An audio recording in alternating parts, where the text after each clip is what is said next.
Hello and welcome to the Gooner Talk and a special episode of the Arsenal Transfer Show, the show in which, of course, we bring you all the latest news surrounding Arsenal from the past 24 hours. But right now, as I speak, I am actually at the airport and I can't deliver you, obviously, there for a normal 8 a.m. show. So this means that I am going to be delivering you a 8 a.m. special and what is going to form something of a series over the next few days. There may be times where I can indeed do an 8 a.m. show for you all whilst I am away, and I plan on doing that.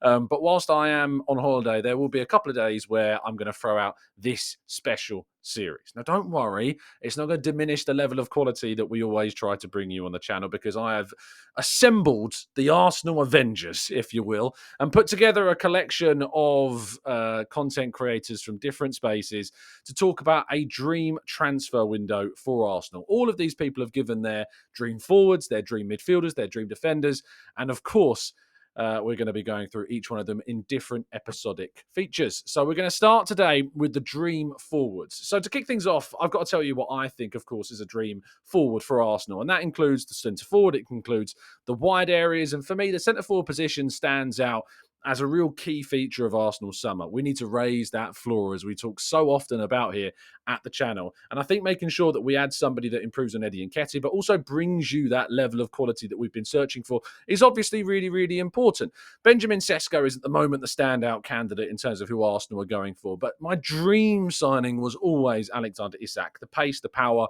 the Premier League experience, the acclimatisation that he's already gone through with English football has been relatively seamless. Yes, his injuries have somewhat stumbled him in some of his momentum, but he's overcome that. He played 30 Premier League games last season, scored 21 Premier League goals, and looked really, really good. Now, if it doesn't turn out to be him, Benjamin Sesko for me is a really good option as kind of an alternative. And then, of course, you've also got Victor Gyökeres, who also stands out as a very good option as well. Beyond that, you are struggling to try and find it. The striker market is not that adept with options, in my view. I may get proven wrong by some of my contributors who you'll hear from in a second. But for me, Isak is absolutely the dream forward. The other positions, the right and left wing, for me, the right-hand side is more important, making sure that we've got somebody who can support and not back up, because we don't like the word backups, but be a competitor to Bukayo Saka.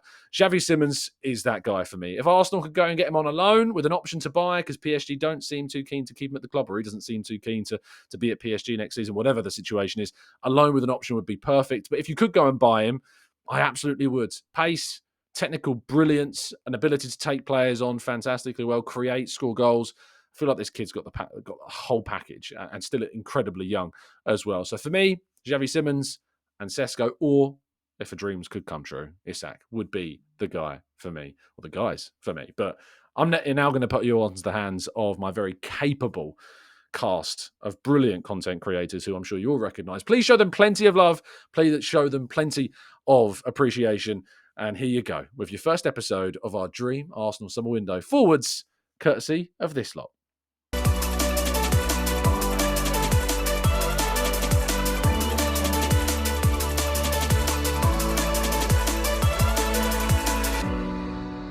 Up front, at the time of recording, there are a lot of links to Benjamin Sesko. 6'5", he's going to play as a 9. He's going to be somebody who develops over the course of this season and seasons to come if he signs. And that leaves you with a pretty good lineup in terms of what else you've got. You've got Havertz, who can play as a 9. He can play a little bit further back as well. In the wide areas, Martinelli, Saka, Trossard, Jesus.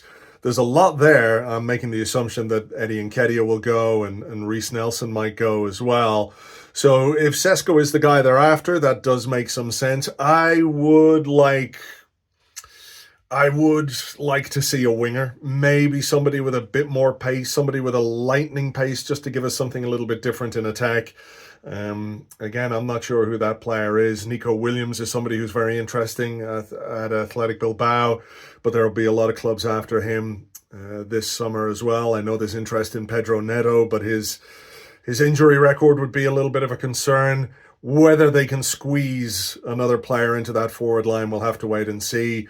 But if we could do a winger on top of a striker like Sesko, I think that would be a very good window from an attacking perspective.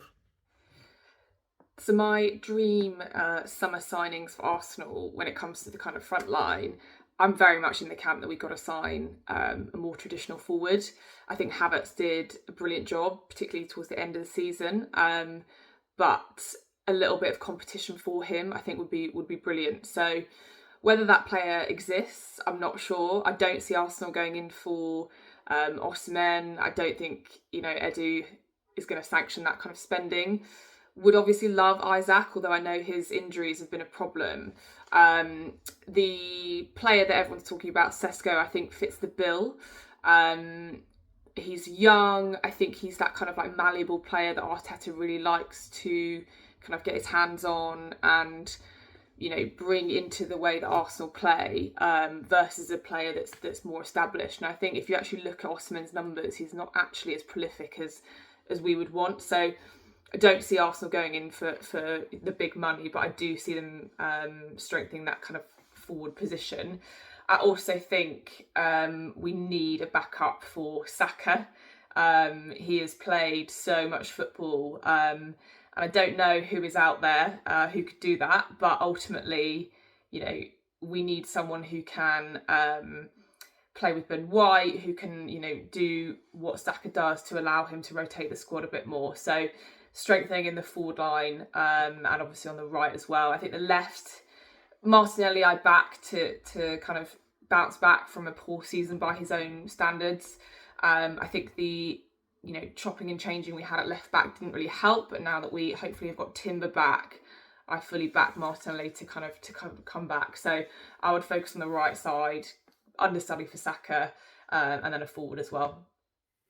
Well, Tom, in relation to forwards or attackers or wingers or however we're judging this, I am a big fan of Benjamin Sesko, as we have spoken about between each other on both platforms. So I hope that rumor, actually happens. I hope there's legs to that. I'd be a big fan of what Benjamin Sesko could bring and what he could be and what Mikel Arteta could get out of him, if I'm honest. I think in the short term, we'd have to give him time to adapt, but I think within the next 2 years, he'd be amazing. The dream would be Isaac. I just think, seeing Isaac in the Premier League, what he's doing for Newcastle, him wearing the number 14, him having a reunion with Martin Odegaard back in their Sociedad days, on top of all the collective attacking talent we have and Mikel Arteta would probably bring in, that would be amazing. So, I'd be a big fan. Isaac would be the dream, because you asked me the dream, and the dream is Free the Hustle and sold separately. But, Isaac would be amazing. I hope the Benjamin Sesko rumours that are true, as I just said. Gyökeres would be all right. If we're kind of deviating away from just out and out strikers, even though that's not really in the modern day, someone like Dani Almo, for me, the Spaniard that plays for Leipzig as well, he's almost like a Spanish kind of Trossard, if I'm completely honest.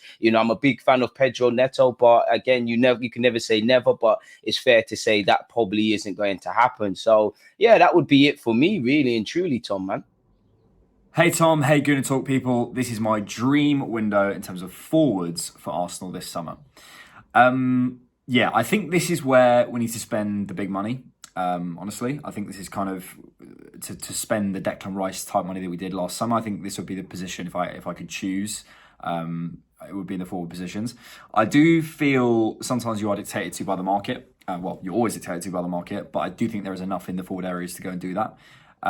Names I'll put out there. I think in terms of that superstar signing, that sort of maybe £100 million type player, or someone who's going to come in and give us that sort of the boost in the way that maybe a Rice did last summer. I have three names: Osimhen, Leao and Rashford. And those are the three that I think are potential superstars in that front line. I think with a Šeško, with a Nico Williams, these types of guys, I have my opinions on them personally. But I feel the club probably... To me, it feels like if we can get the sales done, then fine. But that shouldn't be the only thing we need to do. And it may sometimes the order of business doesn't necessarily equal priority. So it may well be that we get Sesko in, or we get Nico Williams in, and then we go and do the superstar thing. I'd be happy with that, as long as we go and do something else, or actually go and spend some superstar money elsewhere. I'd be probably less happy than I would. My preference is the forward areas, but yeah. So there's that sort of the three there: Rashford, Leao, and Osimhen, which will come to in a second, and then sort of rung below of players that I think could also get in the forward areas that I'd be happy with. But that will be way more dependent on sales, Nketiah, Reece Nelson, possibly even Jesus, those types of guys to come out of the team. Just in terms of breaking those three guys down, I think I've spoken about Rashford on my channel, so you can go check that out if you want to look at that. But I think I don't see that as the perfect signing. Equally, people will say, why are we a rehab centre? And as I keep saying, look, you're not going to sign. We're looking for our Kevin De Bruyne, our Salah. Well, Kevin De Bruyne and Salah were supposedly, Chelsea rejects when they came to where they are. So I don't know. I don't think you're going to have a perfect player. I've given my thoughts and stuff on Rashford, so I won't get too much into that. Leao, I just love as a player. I think he needs a move. He's got the pace I think we need. I think, to be honest, someone who's left-sided is probably best for us, because I don't think you're going to get someone who can, play behind Saka. I don't think it's going to happen. I think we have to find a different way of doing that.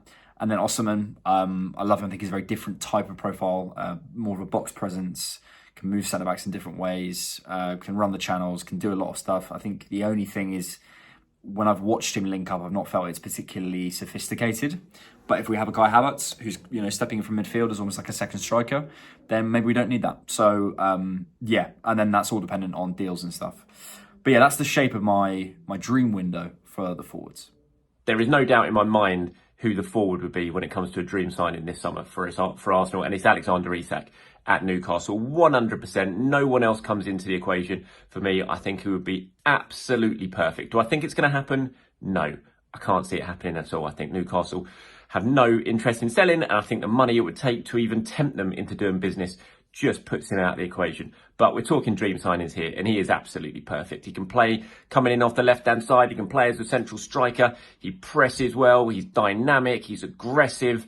His finishing is quality. You look at what he's done since he's made the move to Newcastle. He is absolutely exceptional. And I just look at this Arsenal team under Mikel Arteta and how he likes his team to play and what it needs to take it to another level. And Alexander Isak, for me, is the perfect candidate. No one else around. I'd love a Rafael Leao as well. I think he's a bit of an X-factor player. Yes, can be a bit of inconsistency in there at times, but you would hope Mikel Arteta's coaching could get that out of him. I think he comes in and could be a really good option on the left-hand side. Benjamin Sesko as well. Look, fantastic talent, no doubt about that. I think he's a really good option if he does come in, and you can sort of bed him in while starting with Kai Havertz as a number 9. A lot of potential there with Benjamin Sesko, no doubt about that. But if you're talking dream signings, absolutely. Alexander Isak for me, I think it'd be worth every single penny that Arsenal would pay for him. Unfortunately, I don't think it's going to happen. But Isak is the man for me. Okay, everyone says we need an out-and-out striker. And if we had a striker, we would have won the league last season and the season before. I think that we've been really an effective team scoring goals. The records show it this season. It's been kind of a little bit of a weird one for me in that everyone's been screaming about having a striker. And I don't know if that was really the difference, but I'm going to tackle this anyway, and you'll see another pattern emerging here. If you're talking about a dream signing, I'm going to go for Harry Kane. There's no better player in the world, and I would love Arsenal to pull another Sol Campbell and break the hearts of Tottenham fans across the land, or just North London really, because let's face it, they're not a big club. Harry Kane is the best striker in the world, so bring me the best striker in the world to play for one of the best clubs in the world. If I can't have Harry Kane, I'll take Ollie Watkins. I think he's been sensational. He has and improved so greatly this season. He's banged in the goals. A versatile player as well. There's something special about Watkins, and he's a Gooner. And I'd love to see him at the Emirates. And if I can't have those two, here's a dream signing for you. Someone who can come off the bench and even play in big games in big moments like the Champions League.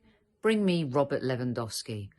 Oh, that would be a Zlatan type signing. A magic joker. The trump card, Lewandowski to Arsenal. Come on, he must be bored at Barcelona already. I think those three, for me, would be my dream signings. You probably disagree. That's fine. Okay, so left-sided players. You're going to see a pattern emerging here with my dreamer lists, everybody. I'd love to sign Nico Williams. I'd be really excited to sign, players like Rafael Leao as well. But there's something about them that just makes me stop for a second and think. Here's my list. Some of you are not going to like this. I would take Jack Grealish in a heartbeat. I would take Rashford in a heartbeat. I would take Matoma in a heartbeat. And I would even take Anthony Gordon in a heartbeat. I think it's going to be so important for us this season to really garner the experience of players who have played in the Premier League. And I also think that it's down to Mikel Arteta to convince players to come and make them a part of a squad that can win big things. Pep Guardiola was able to do that so easily because he had the pedigree behind him. He's proven that he can win big-time trophies at big-time clubs. The next step for Mikel Arteta is to win that trophy, and then you can convince more players to come to the club. I know Anthony Gordon just signed for Newcastle last season. Jack Grealish, it's up in the air again with Manchester City. Rashford, up in the air with Manchester United, although that would cost an arm and a leg. So Mitoma, for me, seems like a Trossard-type signing. Come in, he could improve the squad immediately and has that experience, and I think could be an X-factor signing for us in the summer. Okay, this was the toughest category to tackle. There's so many players. I could just read the list to you. If I'm going to start with right wingers, again, Premier League experience, very important. Players who have risen, players who understand what it takes to play in the Premier League week in, week out. My choices would be Michael Elise. I think Jared Bowen is a very interesting choice and player that can come in, doesn't have to move too far. Declan Rice is also in the side. And I think a little bit underrated, actually. Jared Bowen doesn't get the respect that he deserves. Another player I like who can be on and off, but I think he had a very good latter half of the season, is Leon Bailey. Had a real great impact at Aston Villa. And another player who I believe is super underrated. And I also think those three players would improve hugely under Mikel Arteta. My dream forward would probably be Alexander Isak. Now, that's not a particularly creative shout, is it? I mean, we all know how brilliant he was for Newcastle this season. People worry about his injury problems, but I think they're slightly overstated, and everyone's had injury problems at Newcastle, so would he be all right with us? I don't know. I think his record at Sociedad was very good, to be fair. The fact that he can play out wide, predominantly on the left, if Havertz is in great form up front, makes me think, yeah, go for an Isak or a player who at least doesn't have to play up front in order to be starting games. If we can't get him, though, and I honestly think it'd take 120 million to get him, I would love to go for Kudus. And again, we're going to enter a bidding war West Ham, which would just be an absolute nightmare again. But I'd spend 85 million on him. I'd sooner spend 85 million on Kudus than I would on Bruno Guimaraes. Honestly, I think Kudus can play as a false nine. He's good depth for Saka. He's good depth for Martinelli out on the left. He can play anywhere across that front three. I think he's waiting to explode like Salah, like Mane, like Diaz did at Liverpool under Jurgen Klopp. I think he's ready to take that step. And he's only been at West Ham 1 year, and West Ham fans won't appreciate me saying this, and I get it. They'll make it very difficult for us or anyone to sign him. But I just think Kudus is made to just explode in the Premier League. I think he's brilliant. Power, pace, incredible technical quality. Pretty sure he's good with both feet. Can play a range of positions. Very intelligent footballer. And he's a kind of moments player as well, who can do things out of nothing, whether it's shots from distance, running through the whole team, poachers goals, whatever it is. I'm almost more tempted to go for him over an Isak. But Kudus, I think Isak, just because of that profile and what we really need, and you probably start games and improve the 11. But Kudus, I think, could do. It's more of a gamble, but I think he's worth it. Okay, so the first job here is dream striker signings. Now, when we talk about dream signings, I guess the question is, are we talking about Kylian Mbappe? Are we talking about Vinny Jr. as a dream forward signing? I presume that we're going to agree that even though those might be the dream, that dream is never going to be reality. So what I'm going to go for here are a couple of options where I would consider them a dream, but I also don't think they can happen necessarily. I'm going to stay in the realm of sort of between dream and reality, that liminal state where anything is possible. So as a striker signing, I think Alexander Isak is certainly one that jumps to mind for me. A bit of an Henry regen. Maybe the issue with him, aside from price and unavailability, would be injury track record. And obviously the best ability is availability. But I just think his combination of pace, intelligent running, clean technique, ease on the ball, finishing, and the ability to create for his teammates makes him a great option. So he would certainly be one for the center forward position that I'd consider. If we're going to do wide forwards, that's a tricky one. Again, we're not getting Vinny Jr. I think Rodrigo is maybe in that category. It's going to be a lot of Madrid mentions in this video, I guess. But if he's the odd man out with Mbappe coming and Vinny there, then maybe he's someone who could be a really nice option as a wide forward.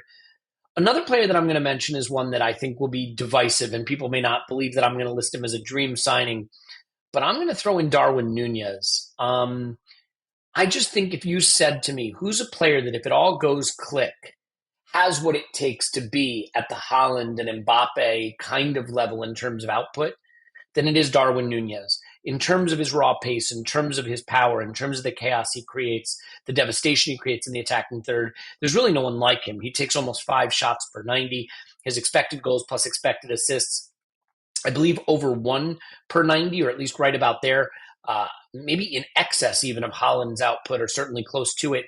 The obvious issue has been finishing, but realize that his finishing for his career has not been poor. He is goals above expected goals, I think, for his career prior to the season he just had. So for me, I say, okay, all the raw skills are there. Maybe he was a little fluky with his final decision making. Maybe there's a player in there that becomes a 25 goal, 10 assist kind of guy. I mean, I think that talent is in there. And in fact, his output, I think 19 goals and assists or around there in the Premier League this season.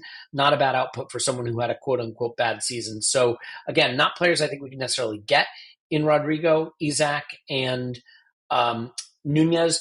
But I think in terms of in that tier of potential dream signings, they would be up there. There are other names, maybe a Kudus, a Pedro Neto, Nico Williams, guys that I think are gettable, and I'm not sure you'd put them in the dream category, but those would be some other names for the forward position as well. On to strikers and wingers, right? These are the people that get you off your seat. These are the people that make you lean forward, or these are the people that make you think nothing's happening here and we're not scoring. So this is very important. And if you look at our team, I've said this before and I'll say it again, we have developed an off-the-ball mentality and emphasis to our tactical play. We have an off-the-ball defensive aura.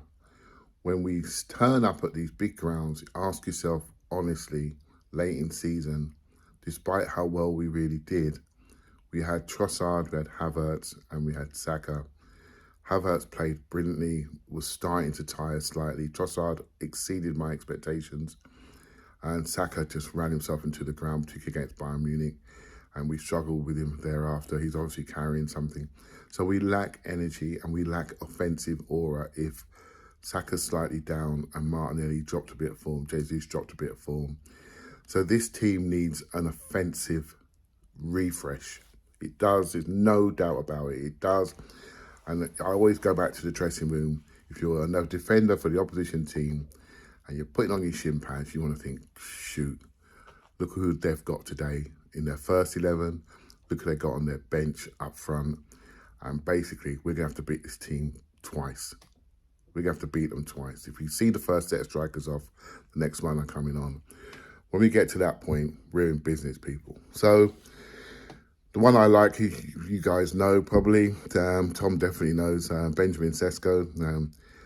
He was thinking of us in January in a small way. So I started to look at him, and by this time, Kai was just starting to flower, post Liverpool in the Cup. And I thought, you know what? If Kai keeps doing this, we're going to need somebody that offers the team something like that. And for me, Arsenal are better going forward when Kai Havertz plays number 9. And there's a certainty to his layoffs, there's a certainty to his action, there's a size that dictates how you pass the ball to him and gives the team direction. So I looked around and I thought, when people talk about Gyökeres, I thought, yeah, you're quite nice, you look great on YouTube, but I'm not sure. Running past Otamendi is not going to do it for me and make me pay 100 million, no chance. 40 million, then we got, let's have a conversation. And then we started talking about Osimhen. Nope, not for me. Can't trap it, mate. Look at the videos properly. Look at his games. Outside the box, he's an ugly duckling. Inside the box, he's a swan. But not for me. Not good enough. It's hype. It's not good enough. He's got extraordinary physical abilities in the box. But you play for Arsenal, you got to look after that football, mate. It ain't going to work. And so my first choice is Sesko. And I think 6'5", we all know the speed, we all know the clips now, but we also can see a player that I think can develop. And we have a lockdown price around 50 to 55 million quid. It will not be that in a year's time. In a year's time, we will not be able to get anywhere near him. In this hype world, 5 good games, 4 goals, mate, your price is double. Look at Isak. 60 million into Newcastle, now they're talking 120. Just like that, for one half decent season with injuries involved. We have a chance to get that player before he explodes, and he's exploding. So I did a scouting video on the Vision, and it was in January. And honestly, I picked him then. If you listen to that video, I thought, oh, he's now scored 7 goals in the last 10 games, something like that. So the explosion that we predicted then is happening. If he goes for Euros, we don't nail him, we're all in a bit of trouble. I do think what a player like that does is he gives other players a comfortable, protected state to play within. So you can always find, so someone like Fabio Vieira who's struggling for a role, he's a great crosser, suddenly he has a role. Odegaard has a different layer to his game. If you play Havertz, a second striker around him, can you imagine those two going towards the opposition defence? I just really got a feeling for him. The last time I felt like this, though, it was Mudryk. So I've got to be honest, I don't get everything spot on. I thought Mudryk was going to be fantastic for us. But then the price escaped. And when you started talking 70, 80 million, that no longer works for me. It was a development player, no more than 40 million, and I would have taken him because I knew the manager would have improved him. But now you have a player that's got massive expectations. I don't want that to any young striker coming into our team. So I hope we go for Sesko, and I think we have time to build him into the player we want him to be. My other forward, again, you can't help who you fall in love with, and I've looked around, and there's 2 others who I really like. Pedro Neto is one. I love that player. He has got the personality for a Champions League team. Again, if you watch him and imagine him in our crowd, in big games, in big moments, the bravery to take the ball, the bravery to turn around, he shoots off both feet. He wants to get, if you look at him and you're a defender, there's a square of space behind you. And he goes for that space with everything he's got. He doesn't stand in front of you, he doesn't lay it off. I'm going right in behind you. And that threat is what we lack. Threat. Saka does it. But when Saka's tired, what happens then? You know, if you had 2 of them, whoa, we're in business. So, again, I just like him. I know he's got injury record. I know people are going to give me the old injury record. He had a patella injury, which was misdiagnosed on recovery. And he's had a few hamstrings, which, again, we had that problem where we didn't have a big enough squad. We kept bringing back people too early, like Partey and Tomiyasu, and we ruined them injury-wise for me. We were part of that problem. You know, we were part of that problem. So now we have a better, deeper squad, and I think we're learning about recovery and injury recovery and how to use people. So I'm not so worried about Pedro Neto's injury. Another player who, again, you can't help who you like, and I don't know how we'd use him, but I do like Michael Elise. Again, release clause. The price can be capped, can be captured. It's around 60 million. I've actually heard it's less, but who cares? What I'm not an ITK, but I do know people at Palace. I've actually heard it's less, but 60 million is fine. And so basically, let's see. Those are the 3 that I feel they put on the kit and the ball goes into their feet. We'll all go lean forward and say, we're in a better place than where we were. And I think there are my options. And you lot, you best agree with me. Have a good day. We move on to the strikers. Probably the hardest window to buy a number 9. I don't see any number 9 other than one who would be my dream. That's going to come in and absolutely bang and guarantee 25 goals. I think it's very, very... I think the days have gone now where you get strikers that are guaranteed you 25 goals. I think all of the strikers that we link with would potentially be a risk. My dream signing is Alexander Isak. But let's just be real, he's going nowhere. Not for this season anyway. He's come out and said he's happy at Newcastle. Newcastle fans aren't going to want to see him go. Newcastle, the club, aren't going to want to see him go. And if he does, it will be for between 100 and 200 million. It'll be mad money. He'd be my number 1. My number 2 after that would actually be Victor Gyökeres. Now, a lot of people might look at that and think, why not Tony or Watkins? Because they're Premier League proven. I look at Tony and Watkins and I think actually it's a massive step up to come to Arsenal. Although I would have taken Ivan Toney 100% in the January transfer window, I can't sit and guarantee you that he's going to be the number 9 that takes Arsenal across the line for a title. I think he'd be a great option. I think Ollie Watkins would as well. And that's why they'd probably be my 3rd choice after Victor Gyökeres. But I've been very impressed with what I've seen from this guy, man. I actually was impressed with him at Coventry. And I know a lot of people laugh at that, but the Championship is an unbelievably competitive league. physically very, very difficult. And also, when you look at it, he's kind of got experience in England. So I look at Victor Gyökeres and think, yeah, I'd actually give this guy a go. 84 million release clause from what I believe. Tom will be able to tell you if that's true or not. And I do believe that's a really good signing. Then, of course, we go at Sesko. Sesko's an option for sure. I'd actually take Sesko over Osimhen, which is crazy, isn't it? Because last season I would have taken Osimhen all day long. But with the injuries, with his lack of form, it's not a player that I look at 26 and think, yeah, you're going to guarantee us to get across the line. I think Sesko at 6'5", back end of the season looked impressive. Good in the air, great with both feet, it seems. I know people are saying he's quite wasteful, but when I look at him, he doesn't look too bad for me. He doesn't look like a Darwin Nunez or a Nicholas Jackson. It's very, very difficult, however, to see highlights on YouTube and make people look bad. I will say that. But I think that's the options I'm going for. Isak is not going to be, so my number one's Gyökeres, then Antonio Watkins, and then a Sesko. That's my dream. But tell you what, it's going to be a very interesting window, guys. So what do Arsenal need in the summer? Need to somehow close the gap on Manchester City. That will be by finding 2 points from somewhere. Getting so close was heartbreaking last season.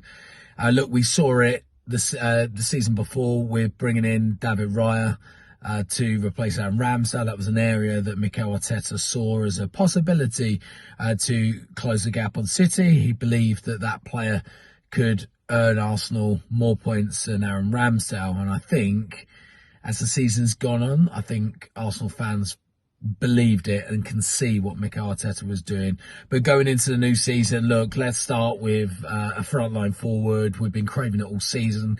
Kai Havertz done a wonderful job when he started to get used to the style of play that Mikel Arteta wanted from him and from his team. And, you know, towards the end of the season in particular, his form was fantastic and he always will offer that option. I believe he was brought into the side, even that big price tag that drew so much attention from fans, not just Arsenal fans, but many other fans, actually was proved right because it gave Arsenal an alternative way of playing. But he's still not a natural goal scorer, and having a natural goal scorer will do Arsenal the world of good. Pleased to see some strong links with Benjamin Sesko, a player that potentially certainly has huge potential, shall I say, to improve still. He's still very young, but he's actually got quite a bit of experience at league level, played plenty of games. So really excited by that prospect. Massive thank you to our contributors for forwards. You will see more of them, of course, throughout the next week as they deliver your dream midfielders and your dream defenders and goalkeepers, which, of course, we'll also be covering. If you've enjoyed this episode, please do drop a like on the video. We try and reach 1,000 every single day on morning shows. I'm not actually going to include this in the run because it's not technically a live show. So if we don't make it, I understand. But if you could help us to try and achieve it, that'd be great anyway. So thank you to those that have watched, listened, and enjoyed. If you are new to the channel, welcome, subscribe. I'll be with you live 8 a.m. for some of the days this week and then back as usual next week when I'm back from my holiday. But I hope you appreciate all the work that goes into putting this type of thing together whilst I am away. And I hope you have a fantastic rest of your day. Stay safe, stay well, stay happy and respectful. And as always, up the Arsenal.